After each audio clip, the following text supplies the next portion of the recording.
Welcome back to Live With, brought to you by Species Nutrition. Visit speciesnutrition.com. I'm Dave Palumbo, and today's interview is with social media. I like to call him an expert because he really is a social media wonder kid, expert, whatever you want to call him. He's got over 500,000 subscribers on YouTube. He's over 200,000 on Instagram. You guys know him only as Luimarco. Welcome. Thank you, sir. Thank you for having me finally. And we had to connect in an unexpected way when I was overseas, but I'm glad to be here. Yeah, no, I'm glad you accepted. I've been asking you to come on the show for a while, and you've turned me down a couple times. And I was wondering, why all of a sudden now was the time for you to come on, and before you weren't ready. Well, not I was ready. I think it was a big misunderstanding the first time you tried to connect with me. It happened to be more or less around Ramadan. As you know, I happen to be a Muslim, so I do fast during the day, and it is the hardest time of the year for me. So it was around that date when I was really depleted, and usually in Ramadan, in the afternoon, I'm just not there, not eloquent. It was not the right time for me to do. And then it tripled into a misunderstanding, I think. Oh. Yeah, I think so. Exactly. And then you blocked me on social media. Exactly. You're still blocked, by the way. You are still blocked. You blocked me. I didn't block you. You blocked me. Exactly, I did. Let me ask you a question. Let's take a step back first. Yes. How did you get involved in this whole YouTube thing? Because a lot of people don't know who you are. They don't know where you came from. You kind of popped up as this YouTube personality, and your stuff just caught on, and people started watching you and listening to you and subscribing. How did it all begin for you? How did you decide to say, hey, I'm going to start a YouTube channel? Well, at first, YouTube, I think, was created more or less in 2005. My channel was created in 2006, a little bit later, so a few months after the very creation of YouTube. At first, I was doing videos about my birds, because as you know, you and me, you come from Italy, I come from North Africa. Over there, we have a passion for birds. In Italy, you call it the cardellino, right? Right. It's the goldfinch, the European goldfinch, our singing bird. So it is one of my passions. So I was publishing about it more or less. And then we stumbled upon a guy called Scooby, right? He was doing some videos about training. The quality back then was absolutely deplorable. It was mediocre, like 240p. So I said, bro, I might as well do the same thing because I do lift. So I started to make those videos about home training, which were really bad quality. And I was like probably the top 4 oldest fitness channels in the world. And then everybody jumped on that trend. So everybody was doing videos, and most of them were better than mine, because these guys are bigger, they're not natural, they're more impressive. So I had to come up with something original that these guys were not doing. And I started just like that, talking about the history of bodybuilding, since I was reading just about every single magazine when I was young. As you know, I'm more or less your age, right? I'm 42. I think you're 47, right? 49. Yeah, no. 49. Okay, so back then, as you recall, we used to have the info via magazines. Sure. And we have a magazine, you keep it for years. You don't throw it away. Right. So it stays basically stuck in your memory as a history. And I was making videos and people started to like them. That's all it started. And then when there was a Mr. Olympia coming, I was doing reviews about it. Next thing you know, the pros contacted me, and that's how it became known. So you basically got in on the ground floor of YouTube. You started way back, and you actually were one of the it's like the old pyramid scheme. The guys who get in early tend to be the guys that are at the top of the scheme, and you, I guess, had a lot of early traction. Is that what you're telling me? Exactly. I was in contact with every fitness YouTuber of back in the day. We were talking on Facebook and so on and so forth. Yeah. And I was definitely probably top 4 oldest fitness channels in the world in this platform. Unbelievable. Yeah. When we first started on RXMuscle, we didn't host our videos on YouTube because we wanted people to come to the site. So we got into it late on YouTube. Yes. And it's harder to get traction. I think the early guys have much more, maybe YouTube recommends you guys more. How have you seen YouTube change from the early times in 2006 to the present now? Like, what have you noticed being the most relevant, I guess you could say? Well, obviously, I don't know if you noticed, but lately I'm not that active on YouTube. I'm retrieving myself from this platform. I don't like it. On record, I mentioned several times. I think it is dying. It is stalling. It is not innovating. It is underachieving. There is not a single new feature added to this platform. And the latest year was a testament for that. It is stalling. Personally, I have been attacked, not for my fitness content. I mean, this platform, the algorithm can literally ding you if your followers, let's say your followers love firearms or they love alternative media content. Yeah. So all these trends will be translated into an algorithm that will basically ding you. My channel have been dinged for that, and every word you say become triggering. Have to come up with alternatives to not say steroids, I say vitamin S or say creatine, and everything is, even that became triggering lately. So I'm not very engaged in this platform. I think it's gonna die. Google does recognize it, and probably in 2 or 3 years it will be basically it will die of its early death, like MySpace that is dead, and some other platforms. Why do you think they're allowing this to happen, Louis? Because obviously YouTube it seems like a very popular platform. Do you think they want to get the guys who make the stuff in their house out of business and make it more like I don't know, like studios and professional? I don't know. I can't figure out why they're doing this. Well, it happened, in my opinion, because of what happened in your country last year when your president, Trump, won. They do attribute that greatly to social media, right? Because obviously, admittedly, the mainstream media was totally against him, and his only support was from social media, right? And they think it is the problem. They think YouTube is the problem. Free speech is the problem, and it rippled in a sense. And you better know. I mean, you live in Florida, but in today's society, there is those called millennials. It's a new generation, and a lot of them are triggered by everything. They need a safe space. They need to be protected. You cannot voice your own opinion, or else you will trigger them because you were impaled on their liberties, so to speak, which is nonsensical, but it is the world we're living in nowadays. Now, Louis, your calling card on YouTube became the term bubble gut, which I believe you coined.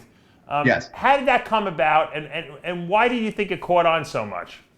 Well, first of all, as you know, English is not my first language, and you made fun of my accent. I did before, and you called me French, which is interesting because I'm not even French, right? I didn't know that. Yeah. Yeah. So yeah, I mean, bubble gut. It was just a reaction. For me, it looked like a bubble, and it is a gut. Now, I do know that in your language, bubble gut means somebody who has gas in his stomach, right? Yeah. But it caught up because obviously it is a catchy term, and right now it became a slang in bodybuilding. I'm not proud about it, but it is what it is. So that's how it started. And funny enough, the first guy I mentioned the bubble gut of, I think, was not Phil Heath. It was either Kai Green or Rolly Winkler. Yeah, I think so. Now, what is your accent, number one? I know you live in Canada, but I know you're, what is that accent? I can't pick it up. It sounds French to me. It is actually, because my first language, the proper one that I do speak on a daily basis, is still French, but it is special. It is not the French Canadian. It is the French from France, though. It is the Parisian one, the original one. Oh. So that's the one you picked up. However, my origins are from North Africa. I'm from Algeria originally. Interesting. And how did you wind up in Canada? Oh, my family moved here more than 2 decades ago. How does someone decide to move to Canada? I mean, I never heard of that before. They did. I mean, my family did. I was young, obviously, and they did. And right now, I love this country. It is the best country. Listen, I was in Dubai a week ago, as you know. It is very vibrant. It is very advanced. I mean, wow. Their metro station looked like a freaking spaceship. Supercars everywhere. Everything is big. The biggest malls in the world. The biggest skyscrapers. But would I live there? No. I prefer my calm, my basic, simple Canada. I really love it. Let me ask you a question. YouTube can be lucrative for people who have big followings. You say Yes. You're backing away from your YouTube channel. Do you make a living from YouTube? No, I mean, my revenue, the most important one is definitely not YouTube now. I mean, it still brings revenue, but it is definitely not the top one. By no means. I think it would be a mistake for somebody to bank solely on one source of income. It would be stupid. A lot of people did that, and they suffered greatly when the ads went down. Yeah, so you noticed a definite drop in revenue lately? Yes, to an extent, I don't even look at it anymore. I'm not the only one. When I speak to my friend, let's say Chris Jones, who is also a YouTuber, both of us don't even look at our income from YouTube since it is not sensical, not comprehensible, and just went and down. There is no control over it. They can do whatever they wish. They can tell you, hey, you have this amount of views, so we'll give you this amount of money this month, and it is up to them. So where do you make, what would you call your main profession at this point? My main profession right now, it is training online. Okay, so you have nutritional clients that you work with? Nutritional and training, both of them exclusively for natural guys, understandably. Mm-hmm. Now, are you a natural bodybuilder? Absolutely. Okay, for life? Obviously, yeah. Oh, I don't know. I'm asking you these things. I don't know the answer to that. Now, have you competed before? What's your competition history? No, I've never competed in a natural bodybuilding show, and that's a different topic. I mean, in my country, the so-called natural competitions are laughable at best, in my opinion. Mm-hmm. And most people basically find ways to dodge those kind of controls, in my opinion. You said you're from Algeria, right? Originally, yeah. Yeah. I was told that in Algeria, at least, I have people who contact me from there. They say that the bodybuilding federation there is very corrupt. Do you know anything about that? No, quite frankly. I didn't go back there since more than 2 decades, Dave, so I have no knowledge about that, quite frankly. So I'm more knowledgeable about what goes up here in North America rather than my native country. Mm. Now, how did you get involved with Bader Badai and the Oxygen Gym crew out there? Because I noticed that Bader flew you out there for a show. I know he's a huge fan of your channel. I know he feeds you a lot of information on his athletes. How did that relationship get established? That's not quite true, actually. He does not feed me a lot of information about his athletes. He did exclusively for Big Grammy solely during the last prep of Miss Olympia 2017, and that's about it. Well, that's a big story, though, because most people can't get information on Big Ramy. You had exclusivity on that. You had better exclusivity than Flex Magazine did, and they had him under contract. For good reason. I mean, do you know how many people work for Flex Magazine nowadays, Dave? Probably 3.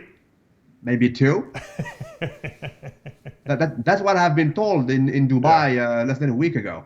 Yeah. So that's that. I mean, Butter became my friend, I think, about 2 years ago. Probably he noticed the videos I made on YouTube, and then obviously he noticed that I do speak Arabic. He is an Arab too, so probably that connected the dots.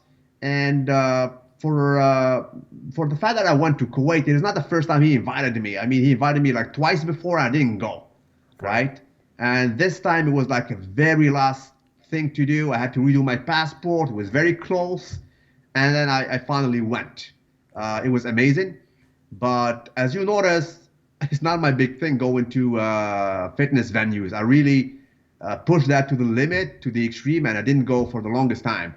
So, and obviously lately I went to Dubai, but that's how it happened pretty much. And it was the first time I met him ever. And when I went there to Kuwait, I got to see him like twice. And at the end of it all, when the show was done, he flew to Abu Dhabi, so I did not even say bye to him. What did you do in Dubai? I noticed you had a booth there. You know, what was your? Dubai is a totally different ball game. Now I saw some people getting confused in Dubai with Kuwait and mixing the Camel Crew. In reality, the Dubai muscle show and the people who throw it are somehow of a competition to Badr Budai. They're not the same guys whatsoever, right? Right. And so the guys that invited me there are the guys who basically did the show. It is a totally different entity. These are distributors that take care of supplements in the whole Arab world. And so it was nothing to do with Dubai. As a matter of fact, Oxygen Gym did not have even a booth there. Right, but how did they contact you, and what were you actually doing there? I saw you were at a booth interviewing people. What was the purpose of that trip? Oh, pretty much. I mean, the guy that invited me there is the guy that I met in Kuwait.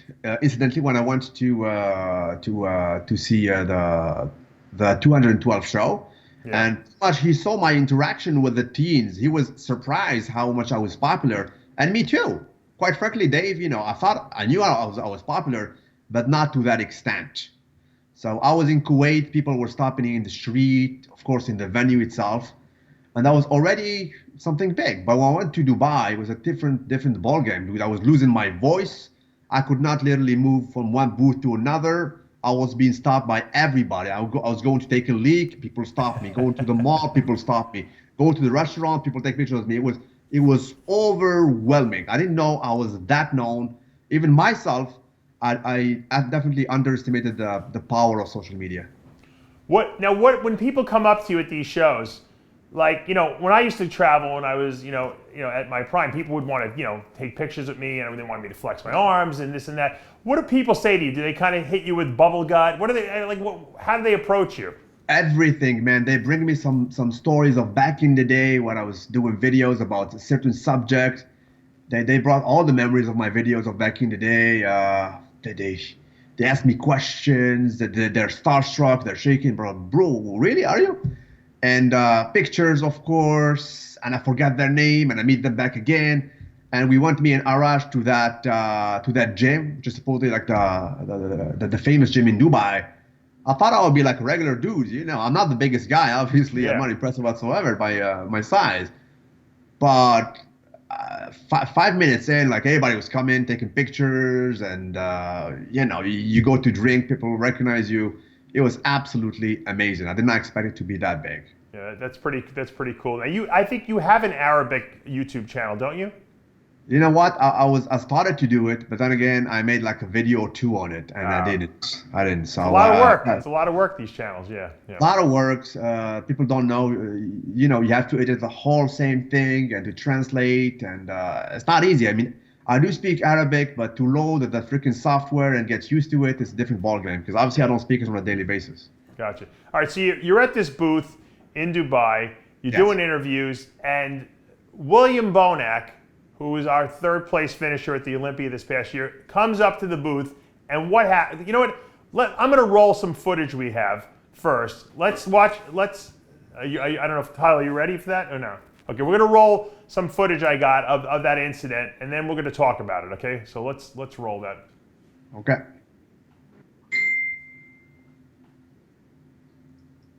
This is going to be William Bonac, approaching Louis at the Dubai. No, nobody will talk to the mic.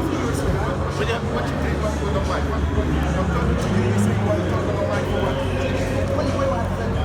I don't have shit to say to you. You have something to say to me. Why on Instagram? I block you Instagram because I'm biased. Because you what? Somebody put my name on your... Somebody put my name, not your name on my shit. Listen, I never insulted you. You insulted me. Yeah? You insulted me. Listen, I'm going to tell you one thing. If you ever want to say shit to me, you say it in my fucking face. Listen to me. If you ever fucking drag me again on the fucking line, what the fuck do you say all the time? You remember what you said? You remember what you said? I have to remind you. Hey, my friend, I'm just telling you. I'm doing my own thing. Listen. I'm doing my own thing. But you are filming this. Listen, I'm doing my own thing. Don't bother me. I won't bother you. Yes? Fuck out of my way. Don't ever put my fucking name. Just wait. Put the camera down. You know what? For me, you're nobody. You will never win. You will never win.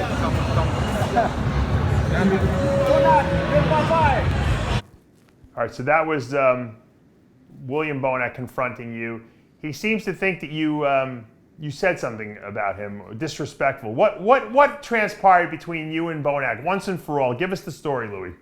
Absolutely. Now, first of all, I just sent you a clip personally on our WhatsApp. That was the very first installment. Before the clip you mentioned, that was the incident I sent you when he was confronting the security guards. Yeah. He told them, I don't want to do an interview with this asshole. I'm going to go pee, and then I'm going to come back. Then he went to pee, and then he came back and did that tantrum that you just probably rolled right now. Did not get a chance to hear it, but I'm assuming it is that. So he comes towards me. I was with the other physique guy, Zach Ansley from the UK. So I went towards him, and at first I thought that this gentleman wants to do an interview again. I was quite happy about it. But after a few seconds in, I noticed, his behavior was totally different. He was belligerent. He was yelling. He was rambling. He was saying, he was cursing. and this and that. And I'm not telling him, bro, you blocked me on your Instagram. I said, yes. He said, yes, I blocked you on my Instagram because you threatened me. I said, what? He said, yes, you told me to move to Kuwait. You threatened me. So I'm here to tell you, do never put my effing name in your mouth ever again. If you have anything something to tell me, tell it in my freaking face. While basically his bodyguards or his basically entourage were trying to hide the camera and say, do not film and this and that. So when he said that, I said, Bonac, I'm sorry, you're nobody for me. And then he went on and he replied, you are nobody, you're nobody. And then I did proceed by what you heard. Bonac, you're finished. You will not be top 6, which I agree. It is nonsensical. It can be funny, nonsensical, but the whole point here is that according to him, when I told him in a private message, Bonac, you should move to Kuwait, for him it was a threat. Well, what? Now let me ask you a question. He was 3rd at the Olympia. A lot of people, myself included, thought he should have been 2nd. Why would you tell him to move to Kuwait? Why would he be better off in Kuwait with the Camel Crew rather than with Neil Hill, who seems to be having some great, results with him? Now, exactly. Now let's talk about it, because people need to know how all this started, right? Probably you watched my video, but let me repeat how all this started. It goes back to Prague, where he placed number 2nd first, right? Yes. Okay, so he placed 2nd to Rolly Winkler. Mm-hmm. Rolly Winkler did a repost on his Instagram. He reposted a picture, as far as I know, it was done first by a very famous trainer from the US that you probably know. I think Chris Aceto, our Chris Aceto, right? Okay, so Rolly did not even say a word. He did not write a caption. He just did a repost from Chris, supposedly. Yeah. Next thing you know, there was an infight between William Bonac and everybody else from Kuwait, right? They were insulting each other in the comment section of Rolly. Right. So my fans were tagging me there. As you know, you can tag people on Instagram. They were tagging Luimarco. So come to see what's happening. I went. I did not intervene. I said, this is not my fight. I have no dog in this fight. I do not get involved in it. And then William Bonac insulted me there, and my fans. It's like, go after yourself, you and your Luimarco and this and that, kiss his whatever. Yeah. So he insulted me first, which he recognizes in the screenshot I sent you. So I went to him privately on DM because we were friends. And when you're friend with somebody, you can send him a DM and he'll receive it right away. I said, William, why do you insult me, sir? I thought we were friends. He said, bro, don't bring it, do not add to it, you too, this and that. And it ensued into a discussion. And at the end of it all, it boils down to this. I thought, well, listen, if you think that Rolly basically is better than you, pretty much, why don't you move to Kuwait? You should move to Kuwait. As simple as that. In that sense, it's like, move to Kuwait, probably you'll be big, you'll be as good as Rolly. Now, I agree, it is sarcastic at best. But it is not threatening by no means. Let's agree on that.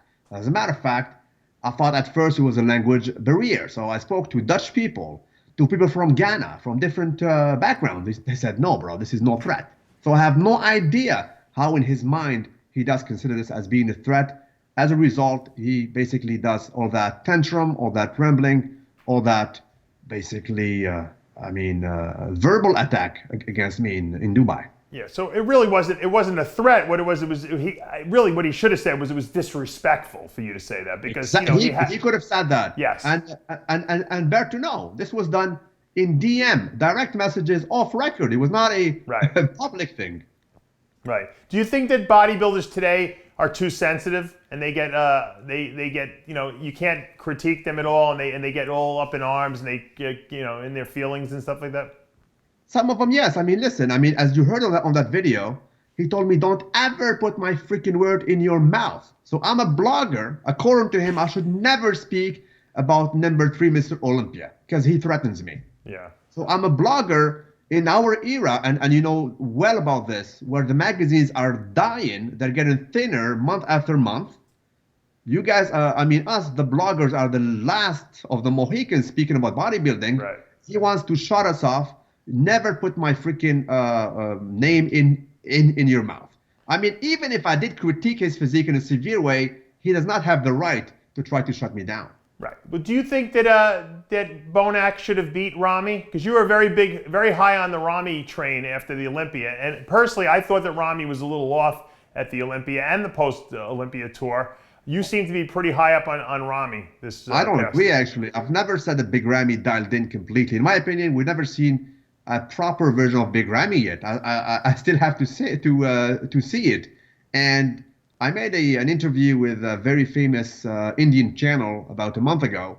And on record, I said either Bonac or Ramy should have won, since, in my opinion, the bubble gut of Phil Heath should have disqualified him. So if Bonac won, I would have been a happy camper. Bonac can beat Ramy any day, physically. Right. Okay, that's a compliment right there. Let me ask you this question, since you brought up Phil Heath. You were getting, what was your relationship with Phil Heath prior to the Olympia? It seemed like you had some kind of a rapport going with him. Yeah, I mean, I was talking on regular with Phil Heath online, actually. Mm-hmm. And it's interesting, after the Olympia and you critiqued him harshly, he like got mad at you, like maybe he thought like you were his friend and that now you were like bashing him or something like that. Now listen, I love this. I was, I'm glad you're experiencing it, because this is what I go through. Now you got a taste of it. No, because most of people know the truth, but some of his fans do not know this. Probably even Phil Heath does not know this as of yet. So let me give you some news, Mr. Phil Heath. Now it all happened because of a different outlet, a social media outlet that I speak to. They're based probably in the East Coast.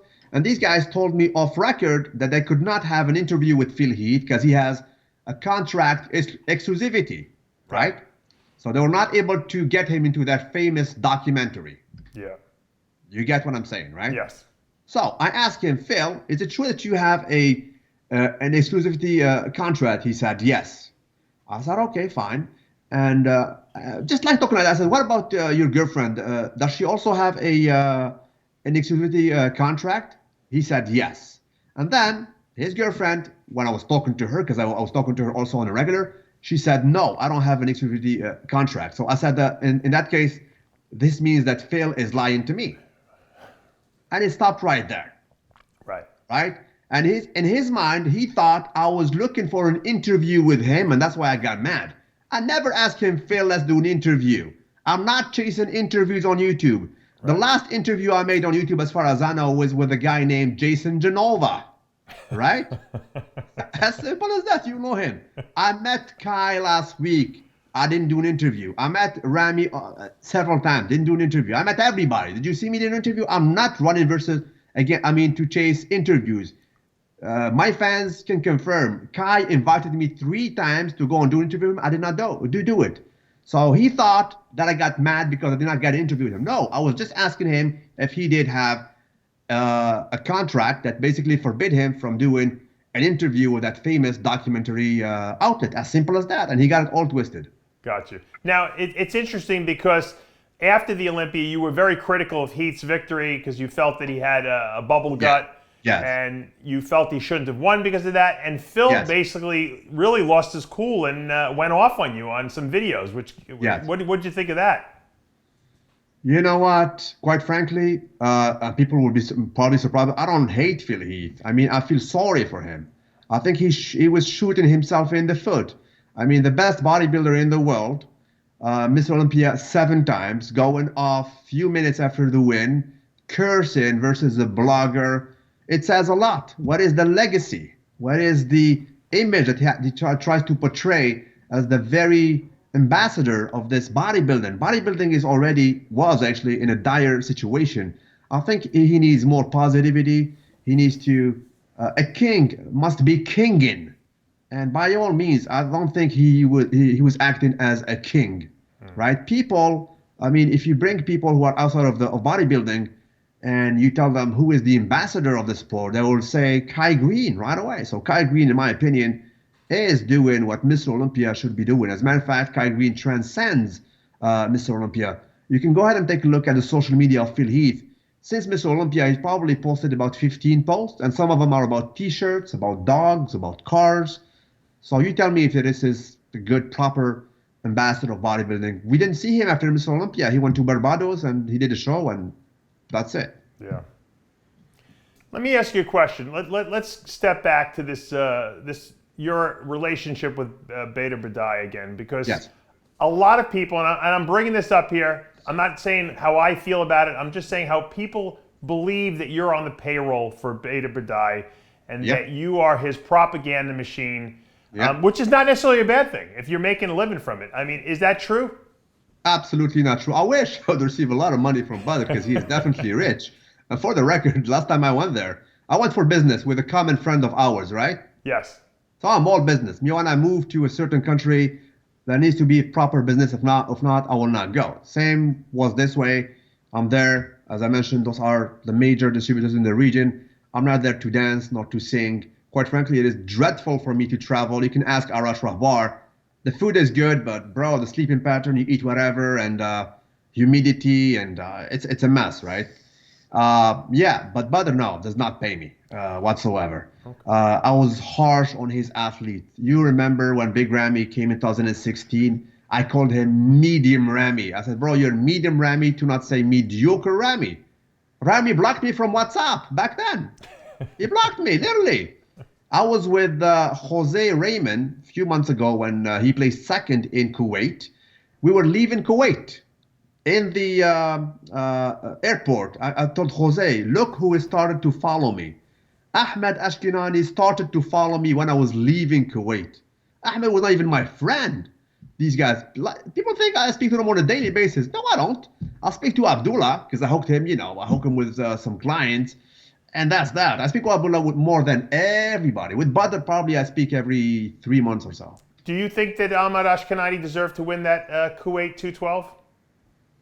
It could have went either way. As a matter of fact, if it was up to me, Sean Clarida should have won, but that's just me. I said it on record. I mean, Sean was the most attractive one to me. Moving forward, okay, let's move forward past this Bonac experience. First of all, do you harbor any ill will for Bonac? Would you, if he wanted to be friends with you again, would that be okay, or are you done with him?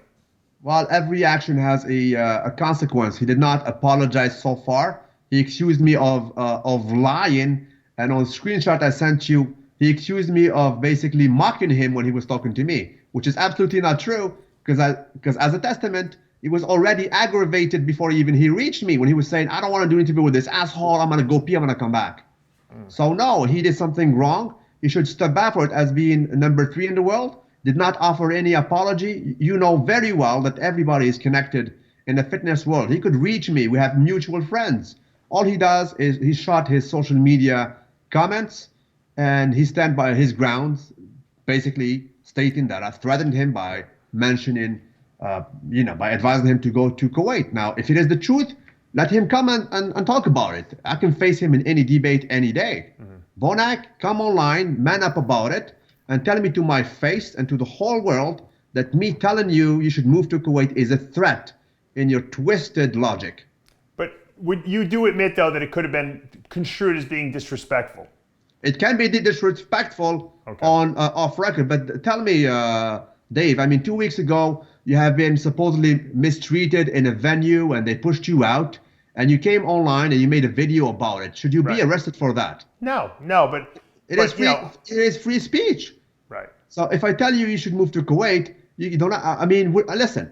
Both of us, we went at it. You called me a recluse. You made fun of my accent. Last time I made a video about you, that was about a bubble gut. Yeah. I said front bubble biceps. Front bubble biceps. Right, but I didn't take offense to it because I don't take offense to it. If you meet me in a venue I'm doing an interview, will you do what Bonac did?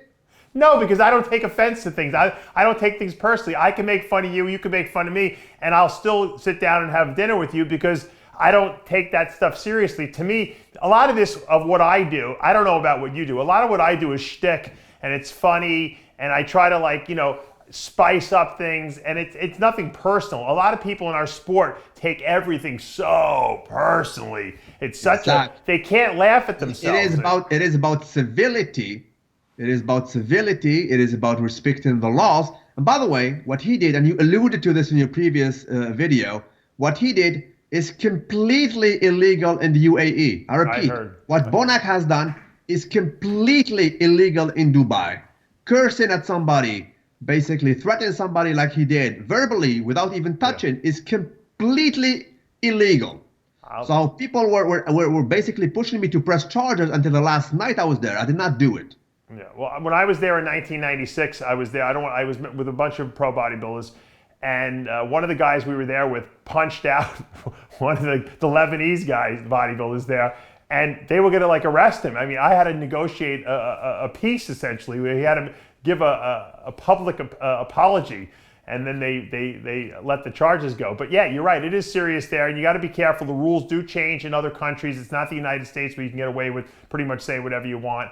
And you know, look, I always say, like I said, I was insulted when you blocked me for what I said, only because of the fact that it wasn't done maliciously. So I think you misconstrued it. Once again, I'm all about like breaking balls a little bit, and there's, you know, it makes it more interesting.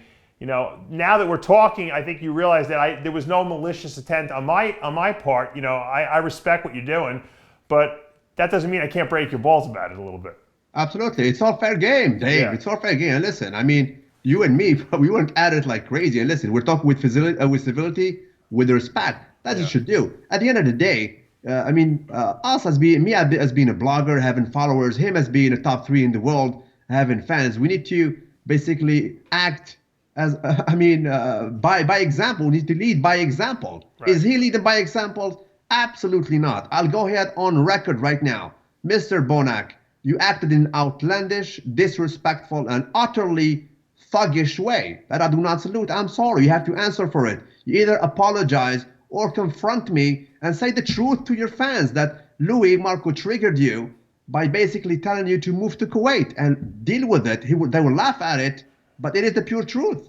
But would you apologize? Would you apologize for saying that to him, just because, you know, it could have been disrespectful to his trainer, Neil Hill, who's doing a tremendous job with him? Listen, between you and me, I didn't even know he was trained by a guy called Neil. I know that Neil trains Flex Lewis. Yep. I knew it lately, but quite frankly, when I said that, I had no clue it was about that. It was for the fact, listen, because Rolly comes from Curaçao, right? Yeah. Curaçao is an island which was under the rule of the Netherlands. Right. And Bonac is from the Netherlands, so there is, you know, there's common point with them. So in a sense, I told him, listen, do the same thing as your fellow national, in a sense, Rolly, who moved to Kuwait, who beat you there. Yeah, but that's a dig on him. It could be, listen, it could be sarcastic and limit disrespectful, but it was on DM. It was not an insult. Yeah. It was not a curse word. By the thing, he did insult me, and he acknowledged that. He did insult me on a public comment. Yeah. Go F yourself, you and your freaking Luimarco. I did nothing to do with him. So who is the guy who insulted me? I didn't. Well, and here's the guy who threatened me by saying me, don't ever put my name in your freaking mouth. Well, I think some of these guys also don't, they feel that you don't, because you're not a pro bodybuilder or you never really competed, that why should this guy be critiquing us? And the bottom line is that I hate to admit it, because look, I was a competitive bodybuilder, so I feel I have, you know, street credibility. But in today's day and age, these bloggers are not guys that necessarily get on stage. They're people that just make observations, and obviously have a big following. And you know, when you make a statement and you know, a lot of people see it, it can hurt some of these guys' feelings. And you know, bodybuilders are very sensitive. So you know, I'd love to see you guys make up. Maybe if you apologize for maybe making that offhanded remark to him, maybe he'll apologize for confronting you. And maybe we could all actually, we need to stay by the facts, Dave. We need to agree that he was the guy who insulted me first on record. He recognized that. I'm not the guy who basically came and did something illegal in a foreign country, breaking a venue, insulted me, saying he's an asshole, this and that. I never did insult him. And as I mentioned on a previous video, I was praising this guy on all the videos I made. I was saluting this guy. Never made a negative comment about his physique, nor his personality. Never, ever. Not on Instagram, not on Facebook, not on YouTube. So I'm not a guy who did something wrong. I mean, my Instagram comments are open. His are pretty much closed. It's for a good reason. So the bottom line is this. This guy felt triggered by a guy telling him to move to Kuwait. Now, did he interpret that as being a threat? Like, move to Kuwait is, come to Kuwait, I'm going to beat your ass? Dude, I don't even live in Kuwait. Yeah. All right, well, you both have your sides of the argument. Louis, I'm glad you came on the show. It was nice to finally interview you and find out where you're from and how you got started and everything like that. And obviously, you know, you're a very popular personality in the bodybuilding YouTube and blogging world. So keep up the great work. And once again, thanks for coming on the show. Thank you, Dave. God bless you, and hope to talk to you soon. All right. And that's going to take us to the end of another episode of Live With, brought to you by Species Nutrition. I'm Dave Palumbo. We'll see you next time. Thank you.